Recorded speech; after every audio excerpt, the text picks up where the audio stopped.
Hello viewers, this is your SSK and today we have an interesting story from Chandamama and the name of the story is Promises Kept. Dharmapal was the king of Dharmapuri. The kind-hearted king was generous in his administration and his subjects were all praised for him. Dharmapal had only one worry. He was aware that Simharaya, the ruler of neighboring Simhapuri, was only waiting for an excuse to launch an attack to Dharmapuri. The long-standing state of confronting often distracted Dharmapal, who always contemplated how to bring about an atmosphere of cordiality between the two kingdoms. He really wished to avoid a war and thought of ways to establish peace. He sent an emissary to Simhapuri, but Simharaya did not accept the term of truce.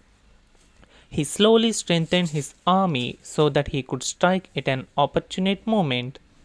When he was sure that his army was fully ready to fight, Simharaya laid siege to Dharmapuri. Fighting raged on the first day, and the two armies tried to match themselves against each other. On the second day, Dharmapal was injured on the battlefield and he was removed to his tent, where his wounds were attended to. It was certain that he could no longer fight at least for some days. Dharmapal was crestfallen. What a pity that I cannot lead my army to the battlefield, he moaned in his bed. If I don't lead the soldiers, they will lose their morale. He walked up and down, immersed in thoughts about the strategy to be adopted. He was surprised when he saw a young soldier entering his tent.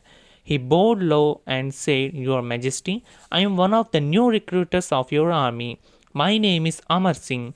I heard that your Majesty has been wounded. Perhaps your Majesty cannot go to the battle front in the next few days. I have therefore come to seek your permission to engage King Simharaya in a face-to-face fight. I am confident that I will succeed. Please grant me permission, your Majesty." Dharmapal looked at him in wonder.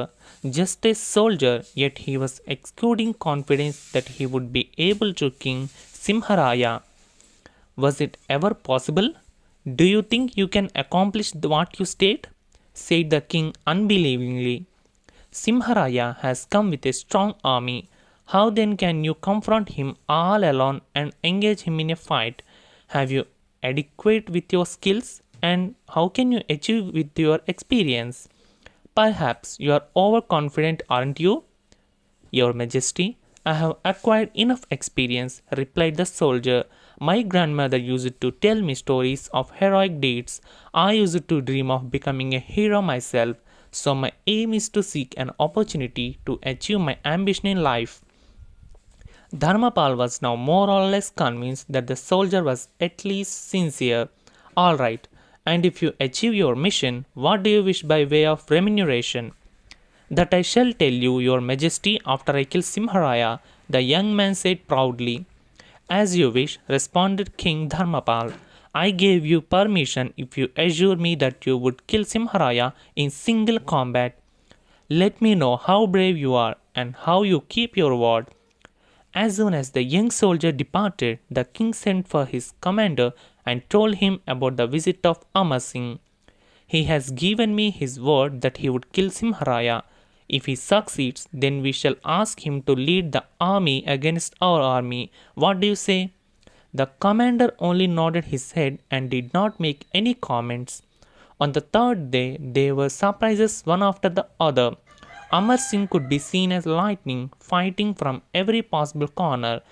No soldier from Simhapuri could fight for long before he fell a prey to Amar Singh's flashing sword. Whoever blocked his way met with his end in no time. Amar Singh was now nearing where the enemy commander was standing and watching his soldiers dying like fireflies. Soon, he too fell down dead when a strong blow from the Amar Singh sword hit him. The next victim was the charioteer of Simharaya. Soon it was the turn of Simharaya himself. His soldiers then ran helter-skelter and no one could be seen on the battlefield. Amar Singh made a triumphant entry into King Dharmapal's tent at the end of the day. "Congratulations, Amar Singh, you have kept your word. Well done. Now tell me, How shall I reward you? I wish to marry the princess, your majesty, said Amar Singh unhesitatingly. King Dharmapal had the shock of his life. Dharani was his only daughter and he was completing her marriage with the prince of Kuntapura. In fact, he had even given his word to the effect to the king. Dharmapal was now in dilemma. He had also given his word to Amar Singh. Now, what he going to keep both promises? The king was in deep thought for the next few days. He decided to seek his daughter's opinion. You have heard of all the happening, haven't you, Dharani? What shall we do? Father, please don't worry, said Dharani reassuringly. You have given your word about me to two persons, haven't you? I know how we can fulfill both promises. Leave that to me. She went and confided in her favorite maid Suvarna, who attired herself in the princess clothes and ornaments. She now looked like a princess. Suvarna approached Amar Singh and introduced herself. I am the princess. I am told that you would wish to marry me. We haven't met before, so I thought I should get acquainted with you. Amar Singh was really taken aback. He could not utter a single word. What's this? We all have heard of your exploits. How can such a brave person go silent when he meets a princess? Suvarna teased him. True, I haven't seen the princess before, admitted Amar Singh, but my grandmother had told me a lot about her, so I had more or less an idea how she would look like and how right I was. However, I must say that you surpass the princess of my imagination in beauty. Please go and request the king to arrange for our wedding. Let there be no delay. Suvarna did not make any reply. She appeared to be shy and slowly went away from his presence.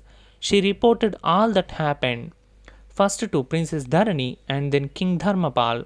What's all this? The king was angry with Dharani. How long can we keep this a secret? If we were come to know of this, what will Amar Singh do? Please don't worry further, reassured Dharani once again. Amar Singh only wanted to marry a princess. He didn't indicate which princess he wished to marry. You must recognize Suvarna as your daughter. If that happens, she becomes a princess. Let Amar Singh marry her, and I shall keep your promise to the king of Kuntapura. So both promises will be kept. Don't you feel relieved, father? King Dharmapal nodded his head. He duly declared that Suvarna was also his daughter.